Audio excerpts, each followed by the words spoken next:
2015년 대한민국은 우즈베키스탄에 훈련기를 팔 뻔했습니다. 계약은 성사되지 않았습니다. 우즈베키스탄이 마음을 바꾼 게 아닙니다. 미국이 안 된다고 했습니다. 우리 손으로 설계하고 우리 공장에서 만든 비행기였습니다. 그런데 그 안에 미국제 엔진이 하나 들어가 있었습니다. 그거면 충분했습니다. 2026년 7월 경남 창원의 한 시험동에서 엔진 2대가 처음으로 불을 뿜었습니다. 10년이 걸렸습니다. 그리고 아직도 갈 길이 남았습니다. 오늘은 대한민국이 왜 아직도 전투기 엔진을 못 만드는지, 그리고 지금 무슨 일이 벌어지고 있는지 파헤쳐 보겠습니다. 2026년 7월 초 한화 에어로스페이스 창원 사업장에서 착수식이 하나 열렸습니다. 이름은 국산 장수명 항공엔진 초도시제 지상시험 착수식. 길고 딱딱한 이름입니다. 공개된 건 엔진 2대였습니다. 하나는 5,500파운드급 터보팬, 레이더에 잘 안 잡히는 무인 편대기에 들어갈 엔진입니다. 다른 하나는 1,400마력급 터보프로, 높은 고도에서 오래 떠있는 무인기용입니다. 이 엔진에 처음 불이 붙은 건 2달 전인 5월이었습니다. 그리고 이번에 정식으로 지상 시운전에 들어간 겁니다. 시운전은 10시간쯤 걸립니다. 최대 출력으로 3분을 버티고 그걸 4번 반복합니다. 실제로 비행기에 달아서 띄우는 건 2030년대 초반으로 잡혀 있습니다. 여기까지 들으면 그냥 개발 소식 하나입니다. 그런데 이날 기사에는 전부 같은 단어가 붙었습니다. 국내 최초. 전투기 엔진도 아니고 무인기용 엔진인데 왜 최초일까요? 우리나라는 이미 엔진을 만들고 있었습니다. 미사일 엔진입니다. 유도탄에 들어가는 엔진은 진작에 국산화했습니다. 그런데 미사일 엔진에는 조건이 하나 있습니다. 한번 쓰고 버립니다. 몇 분만 돌면 됩니다. 그 다음은 어차피 사라집니다. 전문 용어로 단수명 엔진이라고 부릅니다. 비행기 엔진은 다릅니다. 수천 시간을 연속으로 돕니다. 영하 50도에서 이륙해서 섭씨 1000도가 넘는 열을 견디고 다시 착륙해서 다음 날 또 뜹니다. 그걸 몇 년씩 반복합니다. 한 번만 잘 도는 것과 수천 시간을 똑같이 도는 것은 아예 다른 물건입니다. 부품 하나가 아주 조금씩 늘어나고 아주 조금씩 닳습니다. 그 아주 조금이 수천 시간 쌓였을 때 어떻게 되는지를 미리 알고 설계해야 합니다. 이걸 장수명 엔진이라고 합니다. 이번에 창원에서 처음 돌아간 게 바로 그 장수명 엔진입니다. 한 번 쓰고 버리는 엔진과 수천 시간을 버티는 엔진, 그 사이에 놓인 벽이 얼마나 높았길래 대한민국이 여기까지 오는데 이렇게 오래 걸렸을까요? 여기서 좀 이상한 이야기를 하나 해야겠습니다. 한화 에어로스페이스는 엔진을 못 만드는 회사가 아닙니다. 시작은 1979년입니다. 공군 F-4 전투기에 들어가던 J-79 엔진, 그걸 뜯어서 다시 조립하는 창정비부터 시작했습니다. 그리고 2024년 4월 누적 생산 엔진이 10,000대를 넘었습니다. 45년 만입니다. 10,000번째 엔진이 뭐였는지 아십니까? 공군 TA-50 훈련기에 들어가는 F-404 엔진이었습니다. 10,000대입니다. 45년 동안. 그러면 질문이 하나 남습니다. 10,000대를 만들 줄 아는 회사가 왜 자기 엔진 하나를 못 만들었을까요? 답은 간단합니다. 그 10,000대는 전부 남의 설계도로 만든 겁니다. 엔진 영상을 만들어 달라는 댓글이 유난히 많았습니다. 구독자 5,000명이 되는 날 가장 많이 요청된 주제를 풀 버전으로 만들겠다고 약속드렸습니다. 그게 엔진이었습니다. 오늘 이 영상이 그 약속입니다. 이어가겠습니다. 지금 KF-21에 달려있는 엔진은 F414 GE400K입니다. 미국 GE가 만든 엔진이고 추력은 14,700파운드쯤 됩니다. KF-21에는 이게 2개 들어갑니다. 이 엔진을 한화 에어로스페이스가 국내에서 생산합니다. 초도 물량으로 40대분 계약이 이미 잡혀 있습니다. 여기서 많은 분들이 오해하시는 지점이 있습니다. 국내 생산이라는 말은 우리 기술이라는 뜻이 아닙니다. 정확한 표현은 기술 도입 생산, 흔히 면허 생산이라고 부릅니다. 설계도는 GE 것입니다. 어떤 부품을 어떤 온도로 어떻게 깎으라는 지시서도 GE 것입니다. 우리는 그 지시서대로 만듭니다. 만들 수는 있는데 왜 그렇게 만드는지는 모릅니다. 이게 왜 문제냐면 조금이라도 바꿀 수가 없기 때문입니다. 우리 기후에 맞게 고치는 것도, 성능을 조금 올리는 것도, 심지어 부품 하나를 국산으로 바꾸는 것도 전부 원 설계사의 동의가 있어야 합니다. 그래서 매번 나오는 질문이 있습니다. 그러면 지금 국산화율은 대체 몇 %냐는 겁니다. 이 숫자가 생각보다 훨씬 복잡합니다. 발표되는 숫자는 35에서 40% 사이입니다.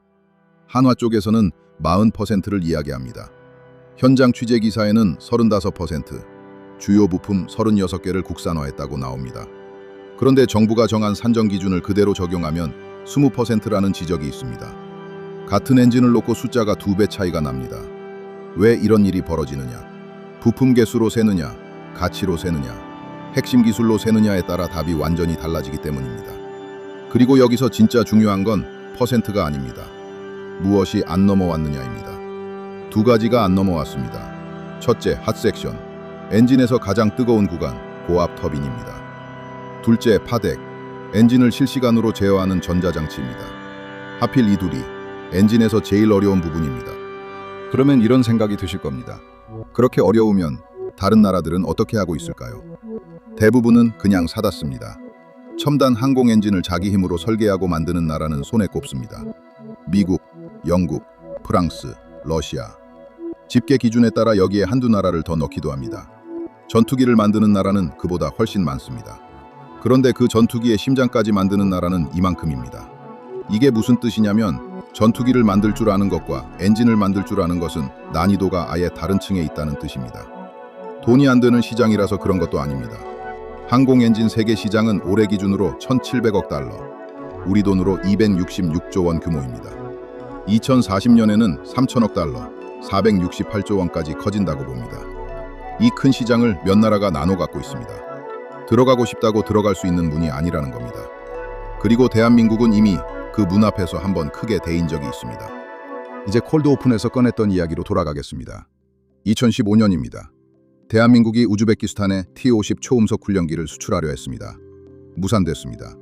미국이 막았습니다. 이유는 러시아로 기술이 새어나갈 수 있다는 우려였습니다. 여기서 헷갈리시면 안 됩니다. T-50은 우리가 개발한 비행기입니다.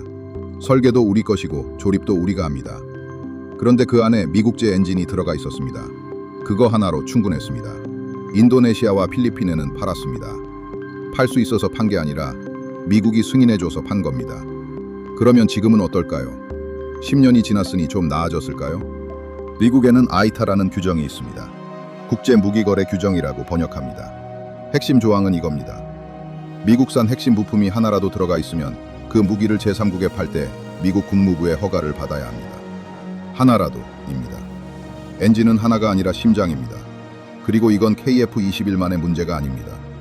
지금 우리 수출 주력기인 FA-50에도 GE의 F404 엔진이 하나 들어갑니다. 지금까지 팔린 FA-50도 앞으로 팔릴 FA-50도 전부 같은 조항 아래에 있습니다. 그래서 지금 KF-21 수출 협의에서도 같은 문제가 그대로 반복되고 있습니다. 아랍에미리트 이야기가 나올 때도 인도네시아 이야기가 나올 때도 엔진 수출 통제가 매번 협상 테이블 위에 올라옵니다. 우리가 잘 만들었느냐, 상대가 사고 싶으냐. 그 2개만으로 결정되지 않는다는 뜻입니다. 세 번째 결제란이 있고 거기에 도장을 찍는 건 워싱턴입니다. 그런데 2025년 이 상황을 지켜보던 나라가 하나 움직입니다. 영국이었습니다. 제안 내용은 이랬습니다. KF-21의 미국제 엔진을 영국 롤스로이스 엔진으로 바꾸자. 그런데 기존 엔진을 그냥 가져다 쓰라는 게 아니었습니다. 한국과 공동으로 새 엔진을 개발하자는 제안이었습니다. 제안된 추력은 지금 엔진보다 뚜렷하게 높은 수준이었습니다. 영국이 왜 이런 제안을 했을까요? 선이라고 보기는 어렵습니다. 미국의 거부권이 없는 엔진, 그 자리를 노린 겁니다. 다만 분명히 해둘 게 있습니다. 이건 제안 단계에서 나온 이야기이고 이후 확정된 건 없습니다. GE는 프로그램을 계속하겠다는 입장을 밝혔습니다. 그래도 이 제안이 남긴 건 하나 있습니다. 바깥에서도 대한민국의 약한 고리가 어디인지 정확히 알고 있다는 사실입니다. 그래서 대한민국이 꺼낸 답이 첨단 항공 엔진 사업입니다. 목표 추력은 16,000파운드입니다. 후기 연소기를 켜면 24,000파운드까지 올라갑니다. 기사마다 16,000이라고도 하고 24,000이라고도 해서 헷갈리시는 분들이 많은데 같은 엔진입니다. 후기 연소기를 빼고 재느냐 넣고 재느냐의 차이입니다. 지금 KF-21에 달린 엔진보다 10에서 15% 정도 높은 성능을 노립니다. 들어가는 돈은 전부 합쳐 5조 5천억 원입니다. 엔진 개발에 3조 3,500억, 소재 개발에 8천억, 시험 설비에만 1조 3천억이 들어갑니다. 기간은 14년입니다. 그리고 이 사업이 2026년 8월부터 정부의 사업 추진 심사에 들어갑니다. 이번 달입니다. 여기서 이상한 걸 하나 발견하실 수 있습니다. 5조 5천억 중에서 엔진 자체를 만드는 돈은 3조 3,500억입니다. 나머지 2조 1천억이 소재와 시험 설비로 갑니다. 거의 40%입니다. 왜 이렇게 많이 들어갈까요? 엔진 안쪽은 섭씨 1,500도가 넘습니다. 금속이 녹는 온도보다 높습니다. 녹는 온도보다 뜨거운 곳에서 금속 날개가 1분에 수만 번을 돕니다. 그걸 수천 시간 버티게 만드는 게 소재입니다. 그리고 소재는 설계도를 받는다고 되는 게 아닙니다. 수십 년치의 실패 데이터가 있어야 합니다. 현장 책임자도 같은 이야기를 했습니다. 소재와 부품의 밸류체인을 확보하는 것이 국산화의 핵심이라고요. 방위사업청은 첨단 항공 엔진을 이렇게 부릅니다. 방산의 반도체. 정리하겠습니다. 5,500파운드에서 시작합니다. 그 다음이 10,000파운드입니다. 그리고 24,000파운드로 갑니다. 목표 시점은 2030년대 후반입니다. 지금 창원에서 돌아가고 있는 그 작은 무인기 엔진이 그 계단의 첫 칸입니다. 현장 책임자는 이렇게 말했습니다. 5,500파운드급 엔진 개발에 실패하면 사실상 무인기 개발도 성공할 수 없다고요. 첫 칸이 무너지면 위층은 없다는 뜻입니다. 45년 동안 엔진만 대를 만들었습니다. 전부 남의 설계도였습니다. 지금 시작한 건 처음으로 우리 설계도를 갖는 일입니다. 그게 완성되면 달라지는 건 성능만이 아닙니다.